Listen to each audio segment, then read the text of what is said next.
Turma, do livro Amanhecer de uma Nova Era, de Valdo Franco, Manuel Filomeno Miranda, no capítulo 5, Procedimentos Libertadores. A palestra encerrava-se e chegara o momento dos passes coletivos, quando os benfeitores desencarnados aplicavam as energias salutares nos necessitados. Ao som de suave melodia, pelo serviço de alto-falantes, os médiuns habilitados postaram-se pelos corredores do salão, entre as filas de poltronas, e enquanto se faziam emitidas vibrações verbais e mentais pelo expositor, com a voz tranquila e bem modulada, eram carreadas as energias benéficas em favor de todos aqueles que se predispunham a deixar-se penetrar. Seguindo a sala mediúnica, verificamos que os trabalhos estavam em pleno desenvolvimento. Duas entidades muito sofredoras, mediante a psicofonia atormentada, expressavam suas angústias, o desespero que as acompanhava, além da morte física, carinhosamente atendidas no meio de psicoterapia, da palavra esclarecedora do dialogador, enquanto simultaneamente recebiam o contributo vibratório do mentor da reunião.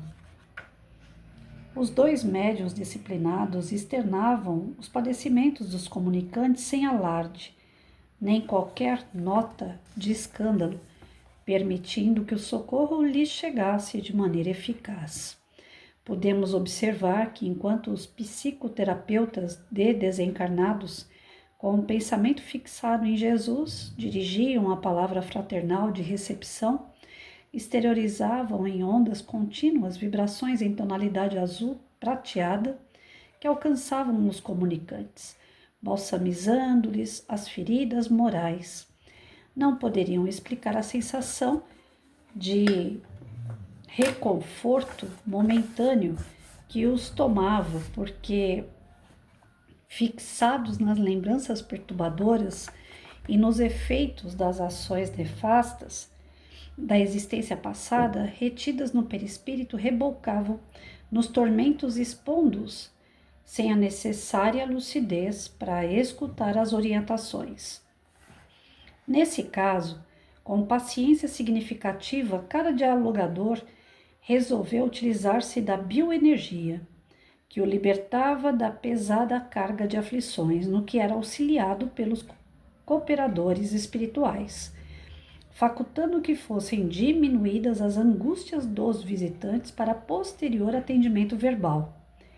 Deslocados dos médiuns, muito melhor do que antes se encontravam, entraram em torpor hipnótico e foram colocados em macas especialmente distribuídas no recinto para remoção posterior para a colônia espiritual de apoio.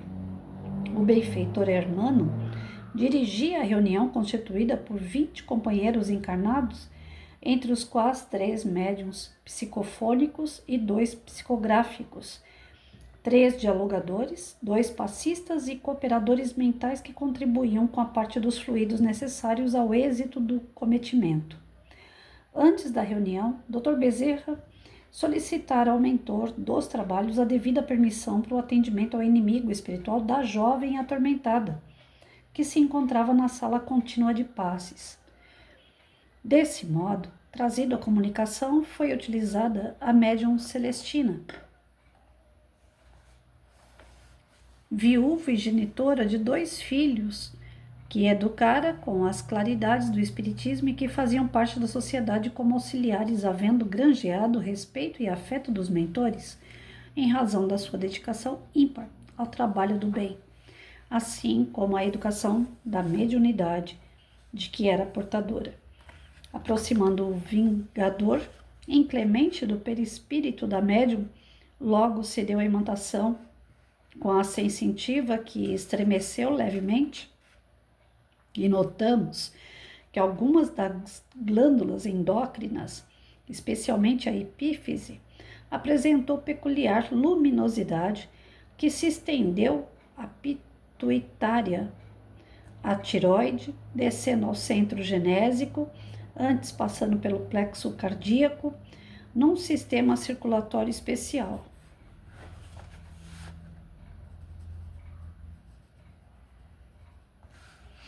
Automaticamente, a médium começou a falar, externando o enfado e o desgosto de ali encontrar-se.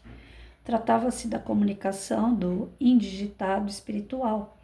Inicialmente, ele desejou prejudicar a médium, exteriorizando ondas de raiva carregadas de vibrações destrutivas que poderiam afetar-lhe o sistema endocrínico e mesmo o sistema nervoso simpático, sem conseguir o objetivo, em razão das defesas naturais de que a senhora era portadora. Logo depois, tentou deslindar-se do ímã perispirítico, eu não sei falar isso, perispirítico, eu acho que é isso, responsável pela sua fixação a médium, culminando por enfrentar o diálogo em tom agressivo, interrogando: o que se pretende de mim? Quem se atreve a deter-me na minha programática de vingança? O que está ocorrendo? Fortemente inspirado por Dr. Bezerra de Menezes, Marcelo, um experiente doutrinador, respondeu com bondade e lucidez: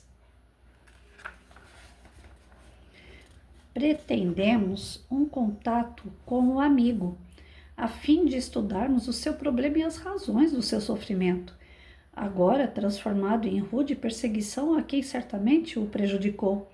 Não desejamos impedi-lo de prosseguir no seu propósito, mas somente buscamos entender por que você se esquece da própria felicidade, mantendo-se na atitude rebelde do ódio que infelicita, e por fim, explicar-lhe que até esse momento o amigo agia conforme lhe parecia melhor. A partir de agora, porém, alteram-se as possibilidades de agressão, sendo você convidado à mudança de comportamento em seu próprio benefício. E enquanto o espírito blasonava, usando palavras quase desconexas, Marcelo prosseguiu: talvez você ignore. Embora haja morrido seu corpo físico, que existem leis universais de amor, das quais ninguém consegue fugir. Vicejando no mundo espiritual onde se encontra, nada acontece por capricho de quem quer que seja. As soberanas leis funcionam por automatismo e também pela interferência do pensamento daqueles que se lhes direcionam a mente suplicando ajuda e misericórdia. É o que está acontecendo em relação a você e a jovem, que lhe experimenta os acúlios da perversidade. Você se refere à víbora destruidora de vidas? Conhece, por acaso, a dissoluta e cruel, mascarada de angelitude? Insensível e interesseira, é uma destruidora de lares e de vidas, provoca paixões, explora suas vítimas e entrega-se a uma infame comparsa que a devora. O amigo não se deve referir dessa maneira àquela que é sua vítima, porquanto, na condição em que se encontra, a sua energia muito contribui para o seu comportamento enfermiço. É natural que assim aconteça, porque, igualmente, me comprazo na sua forma desregrada de viver, participando de todos os seus conúbios sexuais que me facultam a vampirização das suas energias que me nutrem. Considera essa conduta correta, desde que lhe censura a maneira de viver? Como se pode aproveitar da sua insensatez para fruir benefícios que nada mais são que desvarios e vapores morbosos que igualmente mais o degradam? Seria melhor que não se envolvesse conosco. Rugiu exasperado, quase espumando de raiva. O semblante de médium apresentava-se congestionado numa transfiguração perfeita, refletindo a facies do comunicante. Agitando-a, desgostoso, o enfermo espiritual estridulou: nosso relacionamento perde-se na ampulheta do tempo, quando a miserável hoje vulgar traiu-me, já assinalada pela infâmia que lhe é peculiar. Éramos casados e pais afetuosos, pelo menos era o que eu pensava, quando da invasão de Portugal pelas tropas francesas, em 1808, pelo norte do país, Após instalar-se parte da tropa invasora em nossa cidade, a tresloucada apaixonou-se por um soldado sedutor e, com o escândalo de alta repercussão, abandonou o lar, deixando-nos, o que resultou na morte de um de nossos filhos, ultimado por enfermidade cruel que lhe vinha devorando o corpo juvenil. Sem nenhum pudor, transferiu-se do nosso burgo para outro, entregando-se ao bandido que a seduziu com facilidade. Vitimado pela vergonha e pelo horror, mergulhei no abismo do ódio e deixei-me consumir por estranha tristeza que me levou à morte, abrindo espaço para que logo morresse também o nosso segundo filho. Quando descobri que não havia morte, procurei-a com desesperado sentimento de vingança, não mais a encontrando por longo tempo, senão quando há pouco fui atraído ao seu estado atual e entendi que ela havia voltado. Nosso filhinho morto prematuro era agora a sua genitora, que a entregou ao próprio destino, e não sei por onde anda o nosso outro rebento. Choro convulsivo complementou as suas últimas palavras, logo, porém, prosseguindo: grávida, sem o desejar, seria esse o caminho da sua reabilitação ante o crime cometido para o abandonado, ajudando a recompor-se ante a falência na condição de genitora, que irei tentar impedir de consumar-se, a fim de trazê-la de volta para cá, onde a justiciarei, auxiliado por outras suas vítimas que também a esperam. Se existem lei e justiça, esse é o meu estatuto de compensação, não desejando senão promover o equilíbrio entre os seus débitos e os males que há muitos continua fazendo. Na pausa que se faz natural, Marcelo, fortemente inspirado pelo benfeitor, elucidou: as divinas leis não são aplicadas em cobranças indébitas, mas sim em forma de mecanismos de reabilitação e de reequilíbrio. Sem dúvida, a insânia por ela perpetrada é muito grave, mas não lhe cabe o direito de fazer justiça, porque o seu é um critério caprichoso e cheio de rancor, empurrando para a vingança insana. Deus não necessita do nosso apoio a fim de fazer que as leis de amor sejam respeitadas e que aqueles que se comprometem recebam o necessário corretivo. Para tanto existem as enfermidades depuradoras, as circunstâncias do destino, os fenômenos, problemas da afetividade do relacionamento, os acidentes, as anomalias orgânicas e mentais, enfim, uma infinidade de métodos eficazes para a recuperação.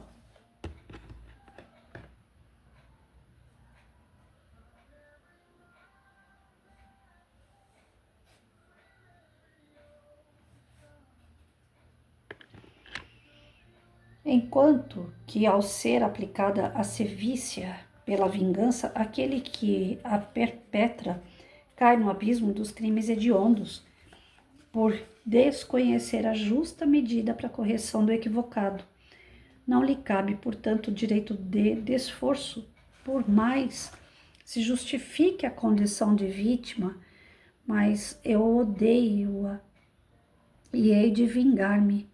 Em verdade, o que o atormenta não é o ódio, e sim a sua ignorância a respeito das divinas leis, porquanto, à medida que mantém o veneno desse sentimento, mais se embriaga de luxúria e de perturbação, vinculando-se-lhe e passando quase a viver em função dos disparates morais que ela se permite.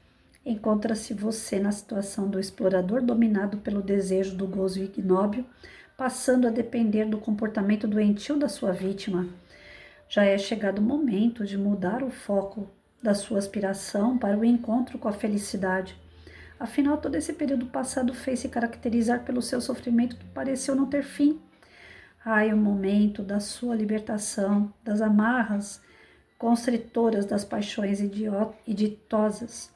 Nesse momento, o venerável benfeitor aplicou energias no espírito atormentado, enquanto o dialogador impôs-lhe: recue no tempo e constatará que existem culpas na sua economia espiritual evolutiva que justificaram os referidos padecimentos que você poderia haver aproveitado como resgate, caso houvesse seguido as diretrizes da sua religião da época, perdão e misericórdia para com a infeliz, conforme Jesus aplicou em relação à mulher adúltera, narrada no Evangelho, porque a indução psicoterapêutica prosseguisse. O comunicante começou a contorcer-se mais nos fluidos da médium e, contemplando cenas de terrível conteúdo, começou a pedir socorro, sucumbindo ante os arquivos dos acontecimentos ditosos que lhe assinalavam uma das mais recentes existências transatas. Não pode ser comigo. O que se passa? O que estou vendo? Exclamou aterrorizado. Exatamente, meu irmão. Refere-se a você, o que ora enxerga, proveniente dos arquivos da sua memória ancestral. O que você praticou de cruel tornou-se-lhe sementeira de desdita que lhe cumpria resgatar. O orgulho machista, porém, o temperamento rebelde e o egoísmo doentio não lhe permitiram assimilar a dor que se lhe acercou, deixando o filhinho desencarnar por indiferença. Você reclama da mulher que fugiu do santuário doméstico, acusando-a de responsável pela morte das duas crianças, sendo que você, afogando-se na mágoa, também se olvidou de oferecer aos jovenzinhos solitários e infelizes o apoio do que eles necessitavam, no momento em que se tornavam órfãos de mãe viva. Ninguém pode erguer a clava da justiça contra os outros, porque igualmente encontra-se em curso em terríveis compromissos que são sempre os geradores das situações deploráveis que acontecem. Observe bem a insânia de que foi portador, a prepotência perversa que lhe assinalou a existência e esqueça-se da postura de vítima, considerando que outros, por sua vez, experimentaram-lhe a impiedade, tornando-se-lhe vitimados pela sua indiferença e crueldade. Concentrado profundamente, Marcelo percebia os quadros evocados pela memória ancestral do comunicante sob a ação da força regressiva imposta pelo abençoado Dr. Bezerra. Transcorridos alguns minutos, demonstrando exaustão, o inditoso perguntou: "E agora, o que me sucederá?" "O amor de Deus não tem dimensão", respondeu-lhe o psicoterapeuta espiritual. "Você será encaminhado a uma comunidade espiritual na condição de enfermo, onde receberá conveniente tratamento, renovando-se e adaptando-se a novo comportamento, deixando a nossa irmã ditosa prosseguir conforme estabelece a lei de causa e efeito. Agora repouse e durma em paz, a fim de despertar noutra dimensão, e em condição diferente desta que vem vivenciando há quase 200 anos.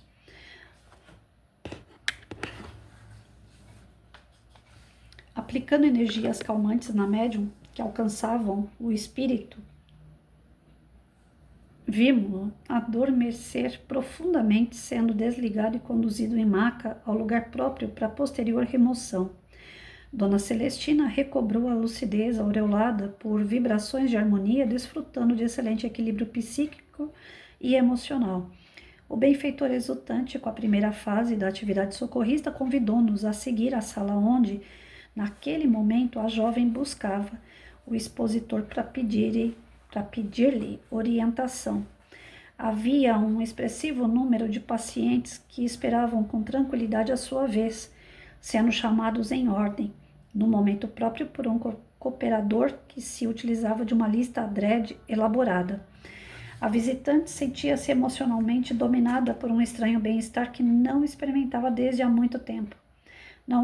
Não sabia que se havia libertado da constrição doentia do perseguidor, nem mesmo podia identificar o fenômeno obsessivo de que era vítima. Logo se sentou para ser atendida, passou a respirar a psicosfera que se exteriorizava do trabalhador de Jesus, que a recebeu com visível simpatia, muito diferente de como era aceita onde se apresentava. Deixando-a falar, ela expôs o seu drama, especialmente o desejo de abortar o ser em formação, sem explicar naturalmente a conduta que se permitia. Comovendo-se durante a narrativa com um sentimento de A autocompaixão, por primeira vez nos últimos tempos, foi dominada por leve tremor, qual se for uma adolescente sem experiências que realmente o era na área do bem e da verdadeira fraternidade. Ouvida carinhosamente pelo amigo atendente, este explicou-lhe a gravidade do crime do aborto, solicitando-lhe que pensasse demoradamente antes de qualquer decisão. O fato de o pai não desejar assumir a responsabilidade não tinha a menor importância, porque o seu amor poderia preencher a lacuna deixada por aquela ausência. À medida que lhe explicava sobre o milagre da vida, da imortalidade e da reencarnação, exteriorizava compaixão e fraternidade, que a envolviam em dúcida harmonia. Simultaneamente, nosso benfeitor aplicou-lhe energias especiais e, ao terminar o atendimento, a jovem prometeu retornar à instituição. Saiu emocionada e, ao tomar o automóvel, resolveu retornar ao apartamento, evitando seguir ao trabalho, de imediato comunicando a impossibilidade de atendimento ao cliente em pauta, sob a justificativa de mal-estar súbito.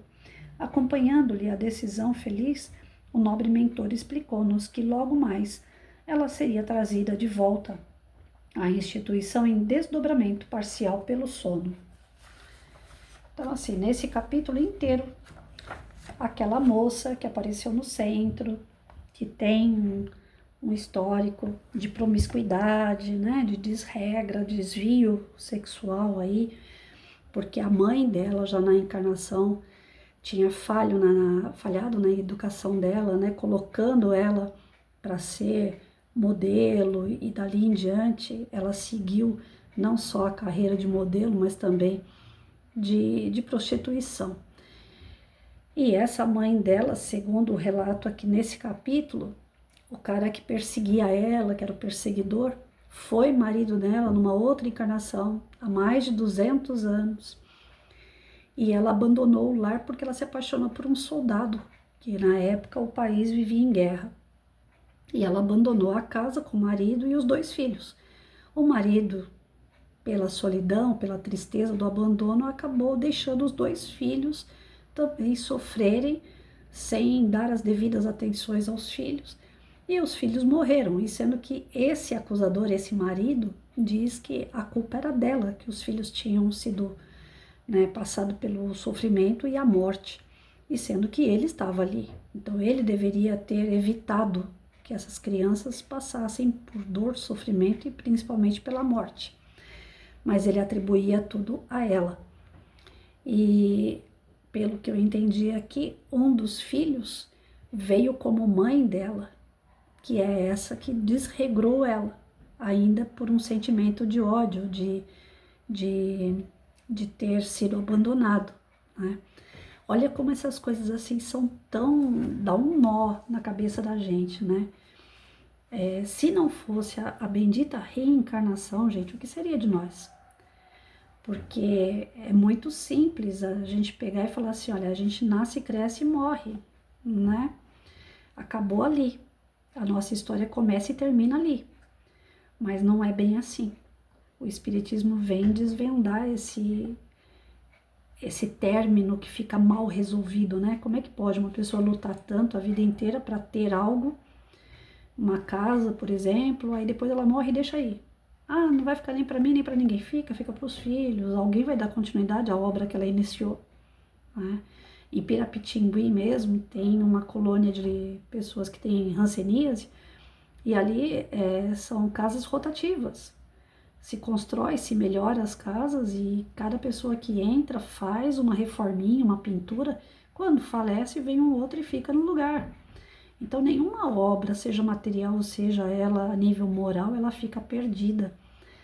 É isso, eu estou dando exemplo de matéria. Agora, a questão moral, a questão espiritual, depende muito da família, do acolhimento dessa família para que todos os seres ali possam se desenvolver. Quando há falhas dentro da família, nunca é a falha de um só. Sempre tem várias situações que levam falhas a várias pessoas dentro do mesmo ambiente familiar. É cômodo para a gente jogar a culpa em alguém. Ah, eu sou infeliz porque fulano me abandonou. Sou infeliz porque fulano não tem uma vida regrada. Jesus dizia que o problema não é o que o outro faz, é o que a gente acata, né? A porta do nosso coração, ela é aberta pela maçaneta que está do lado de dentro, que cabe a gente abrir essa maçaneta ou não. Então, esses relacionamentos de amor e de ódio são algo assim que pode ficar para muitos e muitos anos. Né? Quando é amor, que beleza! Né? Quem eu amo está comigo de encarnação para encarnação, maravilha. Mas e quando isso se torna ódio? Quando isso se torna problemas que, ao invés de solucionar, parece que estão sempre dando um nozinho a mais. Né? O esclarecimento é muito importante. E é esclarecido quando a gente chega no plano espiritual. É engraçado isso, mas como a gente volta para a Terra e perde parte do que foi combinado na nossa consciência, fica no subconsciente, de vez em quando ele dá né, olha, você tem que fazer, olha, você fez um combinado, né? Tem pessoas que você olha assim e você fala, nossa, gostei daquela pessoa de imediato. Tem pessoas que você olha e fala assim, não fui com a cara dessa pessoa, ela não me fez nada, mas eu não vou com a cara dela. Gente, a reencarnação é explicada de várias formas. Uma delas é essa, você ter simpatia e antipatia por pessoas que você nunca viu. E que você sente tão próximo a você ou que você repele. Por quê? Porque você já teve alguma passagem com aquele ser ali. Ou espíritos que estão no mesmo patamar que ele, com os mesmos defeitos e qualidades que ele. Nós vivemos em grupos de espíritos no plano espiritual. Esses grupos de espíritos, essas famílias espirituais, elas são de acordo com o nosso nível de entendimento, de afinidade. No plano espiritual, se eu gosto de droga, eu vou ficar num lugar onde tem droga e quem use droga. Se eu gosto de ouvir música boa, eu vou procurar o setor de cultura que existe no plano espiritual, onde pessoas também vão lá ouvir a música que eu gosto, e vou ficar no meio dessas pessoas. Então, as afinidades, elas são, tanto lá como aqui, é de acordo com os gostos, é de acordo com o grau de evolução, é de acordo com o conhecimento, de acordo com o amor ou o ódio que você plantou. E aí, o que eles falam durante o tratamento da moça ao perseguidor? Cara, tem um monte de forma de se fazer justiça. Não precisa você querer fazer a justiça com as suas mãos. Sabe, quando a gente fica naquela torcida para que alguém se dê mal, porque aquela pessoa prejudicou a gente, à toa, porque nós estamos plantando aquele mal que ela causou, nós estamos dando mais adubo dentro de nós. E aquilo cresce dentro de nós, ou seja, aquilo vai virar uma doença, aquilo pode virar um tumor, aquilo pode virar encarnações comprometidas, que você vai ter que voltar para resgatar. Todo o mal que a gente deseja a alguém, esse mal volta para nós. Ontem o meu evangelho foi sobre revide, né? Vingança. Quando se trata de vingança, o grau mais baixo que tem um espírito, é aquele que gosta de se vingar.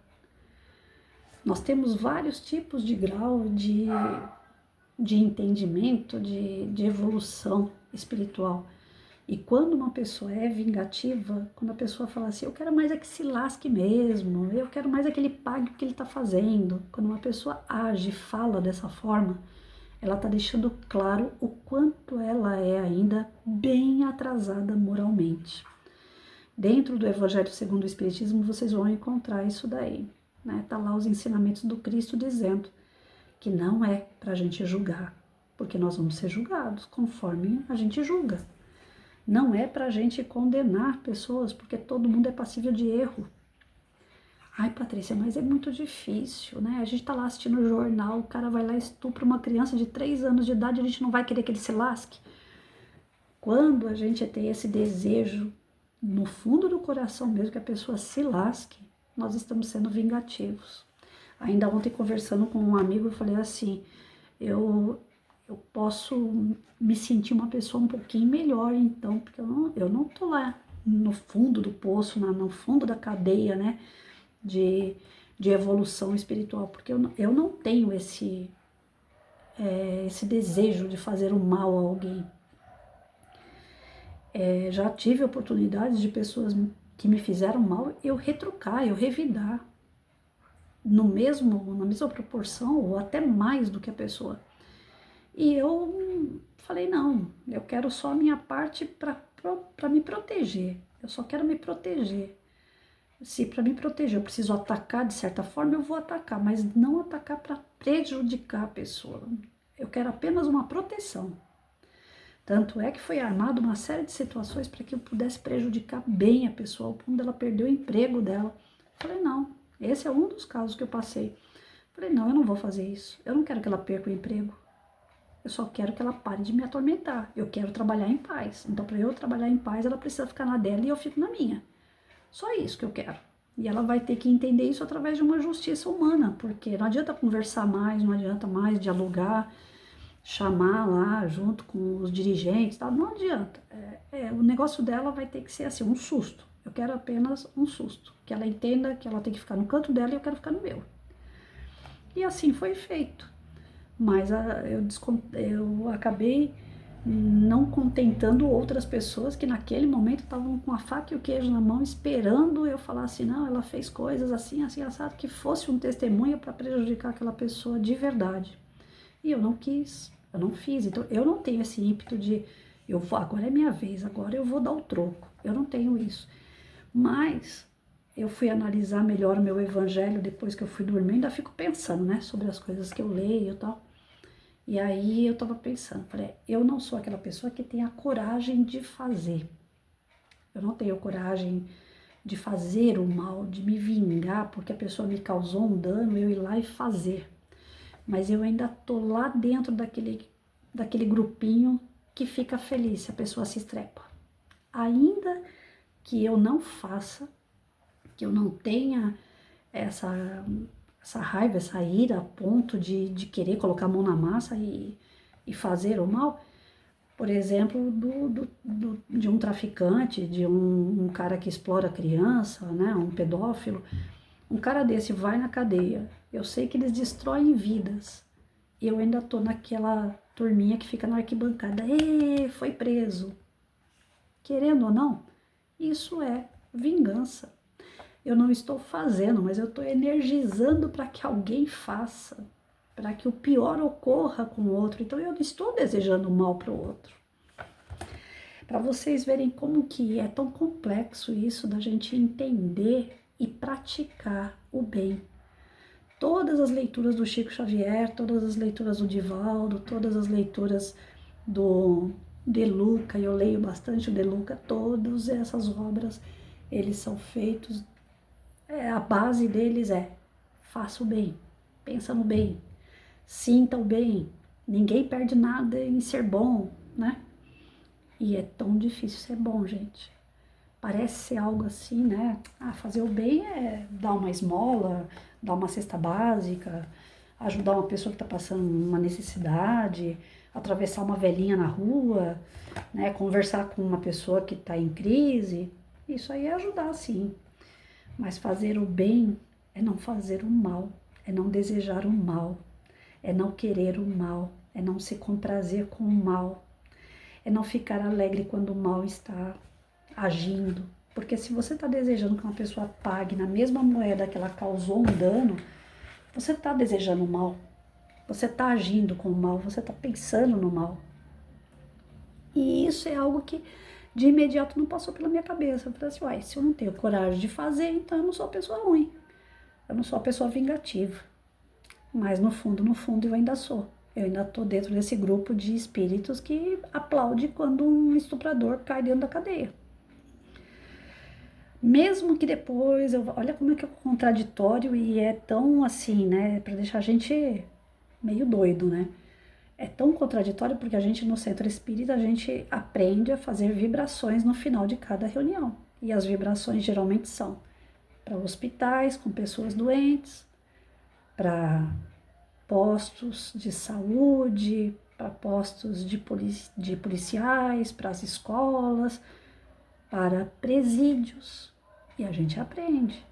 Todo final de palestra, ou trabalho mediúnico, ou evangelho no lar, a gente faz vibração. E as vibrações, a gente inclui os presídios. Como que pode a gente estar ali vibrando pelos presidiários e ao mesmo tempo aplaudindo porque os caras estão presos? É aquela fase da transição, né? Que a gente está melhorando, mas não estamos melhor ainda. Então, esse livro, eu acho que ele vai cutucar a gente nesses pormenor, né? Para haver uma transição planetária, para haver um planeta de regeneração, as pessoas precisam mudar de fase, sair dos grupos de espíritos atrasados e também se adiantar. E se adiantar na sua moral.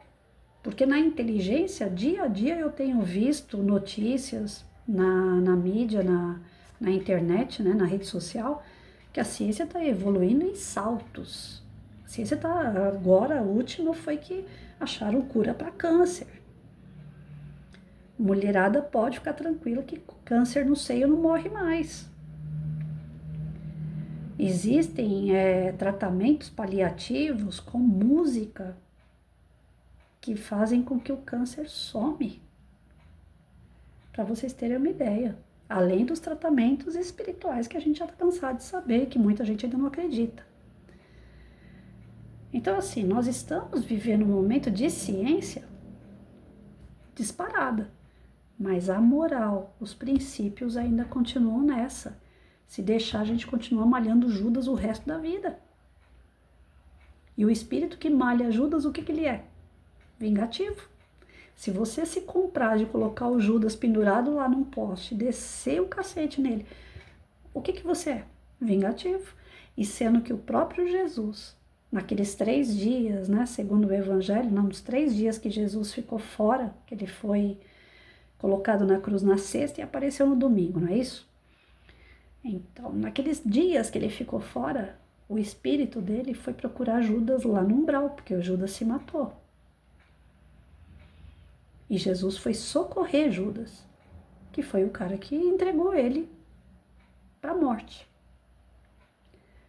E aí a gente não aprendeu. Passou mais de 2025 anos, a gente ainda não aprendeu esse episódio. Tem gente ainda malhando Judas, tem gente ainda revidando na vingança. E eu sou uma delas, porque agora eu entendi que a vingança não é só fazer, não é colocar a mão na massa só. Mas é você desejar, é você ficar feliz que o outro se trepou. É vingança, não deixa de ser. Então nem isso para minha continha, para mim ficar feliz, porque ontem eu estava feliz. Na hora que eu fiz o evangelho eu falei assim, eu tô livre disso, eu não tenho vontade de fazer mal para ninguém, desse mal aí eu não sofro. Mas eu fico feliz de ver o mal com pessoas que são do mal. E eu? O que eu sou no meio disso tudo? Quem sou eu na fila desse pão? Sou uma pessoa que cometeu tantos erros como qualquer outro. Hoje eu tô aqui vestida de Patrícia, mas quem garante que eu não fui um cara de PCC aí numa outra encarnação? Quem me garante que eu não fui um dos caras que estava lá ajudando a crucificar Cristo? Quem me garante que eu não sou uma dessas mulheres que caminham junto dentro da prostituição? Quem me garante que eu não sou um desses aviãozinhos que trafica por aí afora numa outra encarnação?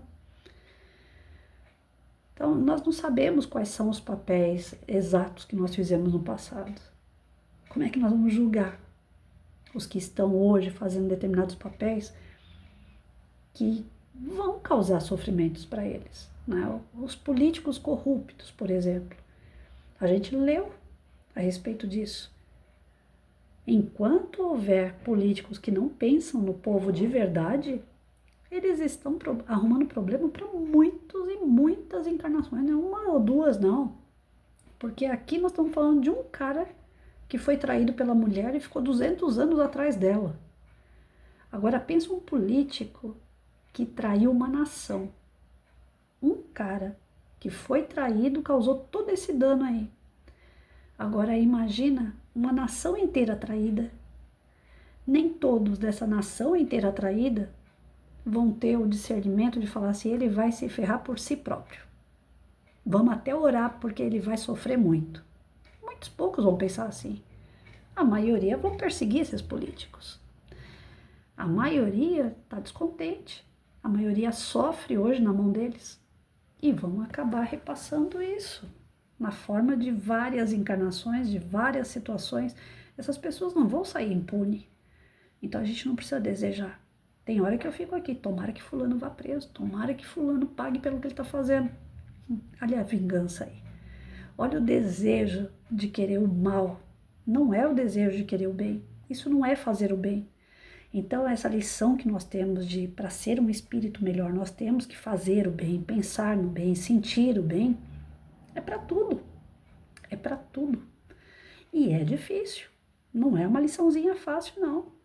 Não é porque fala manso, porque cumprimenta todo mundo, é educado, que a pessoa é do bem. Lá dentro, sabe lá o sentimento que ela tem. Então a gente não se conhece direito. Essa é a verdade. Quando a gente pensa que tá, como eu, né? Quando a gente pensa que tá caminhando um pouquinho, aí você olha lá e fala, não tô não. O que difere de mim do cara que faz é que ele faz e eu não. Mas o desejo, a vontade é a mesma. Então não tô tão melhorzinha assim. Tem coisas que ainda tem que aprender e tá osso para aprender. Não é fácil. Mas a gente precisa. Porque, como diz o próprio livro, né? Amanhecer de uma nova era. Nós vamos ter que chegar nessa nova era. E para a gente chegar lá, nós vamos ter que ser novos também. Porque cometendo os mesmos erros do passado, pensando, sentindo os mesmos sentimentos baixos de nível energético, de fluidos baixos que a gente emana, como é que nós vamos ficar num planetinha que está se tornando regeneração, que é um planetinha melhor? Não fica. Eu estava vendo uma palestra ontem à noite antes de dormir e o rapaz estava falando sobre isso, né? Essa questão da transição planetária, né? Que deixa a gente sempre com uma pulguinha atrás da orelha, né? Será que a gente vai conseguir ficar aqui? Como é que vai ser? Muitos espíritas estão preocupados porque acham que não vão continuar aqui, tem medo, né? Olha, os exilados de Capela, quando vieram para cá, eles não tiveram muito o que querer. Eles tiveram oportunidade de se desenvolver, desenvolveram muito na parte intelectual, inteligência, né? Mas não na parte moral. Eles tiveram que vir para cá desenvolver a parte moral. E o planeta está caminhando bem. Não é o planeta, né? Mas está caminhando bem. Então eu creio que não foi nenhum castigo vir para cá. Assim como também não vai ser castigo nenhum a gente ir para um outro planeta que está começando do zero. Mas eu, Patrícia, eu não queria fazer fogueira de novo. Eu gosto do meu chuveirinho quente. Então, tem alguns progressos que nós já fizemos que eu não quero abrir mão. E para isso a gente precisa se melhorar. Precisa entender de verdade o que é que nós estamos errando e transformar isso em acerto. Essa menina, ela, não sei se essa história é verdade ou não, né? Quando eu leio as obras do Divaldo, eu tenho esse problema. Eu nunca sei quando essas psicografia do Manuel é realmente tudo fato ou se tem um pouquinho de, como que eu falo, né, de encantamento no meio, né, se eles aumentam um pouco o ponto. Mas assim, eu já tive dentro de um grupo espírita trabalhando mediunidade e é praticamente a mesma coisa que a gente leu aí, né. Esse caso eu não sei se é real mesmo ou não, não posso falar, mas casos como esse dessa moça a gente vê no centro espírita direto. Os trabalhadores se desdobrando para poder tirar o obsessor da pessoa, porque ele já está ali há muitos anos querendo vingança, atrasando o lado dele. Ele não está atrasando só o lado da pessoa que ele persegue. Ele atrasa principalmente o lado dele. Porque enquanto ele está ali perseguindo, maltratando, criando situações, ardiloso, né, querendo o mal, exigindo o mal na vida de alguém, esse mal está com ele em primeiro lugar. Eu estou dando aquilo que eu tenho. Se eu estou desejando o mal, é porque o mal está dentro de mim. Se eu estou perseguindo, é porque eu tenho esse instinto de perseguição dentro de mim. E isso não está machucando só o outro. Eu estou dando um pouco daquilo que eu tenho, ou seja, eu tenho até a mais do que eu estou dando. Então quem sofre mais? Sou eu. A lógica é essa. Quem dá amor não sofre. Então a gente precisa aprender essa questão do amor. A gente precisa colocar em prática todos os ensinamentos de Cristo. Já passou da hora. Mas para isso a gente tem que estudar. Para isso a gente tem que se dedicar. Seja na causa espírita, seja em qualquer religião, mas a gente botar em prática o bem. Tem gente que visa só ele próprio. O tempo todo a pessoa vive só naquela conchinha. Eu tenho que trabalhar, eu tenho que ganhar, eu tenho que comprar, eu tenho que pagar. Ele não pensa no próximo, de maneira nenhuma.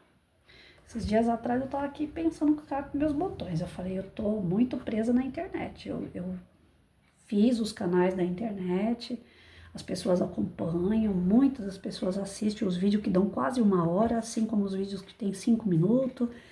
Ou seja, os 4 canais do YouTube tem movimento, tem o Quai, tem o TikTok, tem as páginas de Face, Instagram. Tudo aquilo que eu posto, eu vejo que as pessoas estão ali. Estão vendo, estão estudando junto comigo. Mas eu não tenho mão na massa, sabe? Tá fazendo falta trabalhar com alguma coisa, assim, palpável. Pessoas ou situações palpável. Faz falta isso. E tem gente que não. Tem gente que não aceita trabalhar pelo outro. O outro é que corre atrás do prejuízo dele. Caso vocês escutem um chilique aí, é o Mike que tá dormindo aqui e tá roncando. Então, assim, essa questão do trabalhar mão na massa, não que não seja prazeroso o da internet, né? Você ter o virtual. É cômodo sentar aqui e aqui fazer os vídeos. Mas eu queria estar ali, vendo, né? Colocando a mão. Eu trabalhei com idoso, eu trabalhei com criança, eu trabalhei com tanta coisa assim que era movimento o tempo todo. Hoje as minhas condições físicas não são mais para isso. Eu tenho consciência, mas que faz falta, faz. E tem gente que tem possibilidade e fala que não tem tempo, que não tem condições, que não quer, que cada um que se vire, que do mesmo jeito que ela se virou, o outro também tem que se virar. Pensamentos egoístas. E infelizmente, no futuro isso daí não vai dar bom. Então é isso. Nesse capítulo a gente vê o quanto é difícil sair fora de um obsessor. E por quê? Pela falta do perdão, pelo sentimento de vingança, pelo atraso espiritual que nós ainda estamos, pela necessidade de informação, de conhecimento, de saber mais sobre reencarnação, de ter essa certeza de que a vida continua, de que erros todo mundo comete, que todo mundo merece outra oportunidade, pode ser 1, 2, 3, 1000 oportunidades, não interessa. Jesus sempre falava, te salvei, não salvei? Agora vai e não peques mais.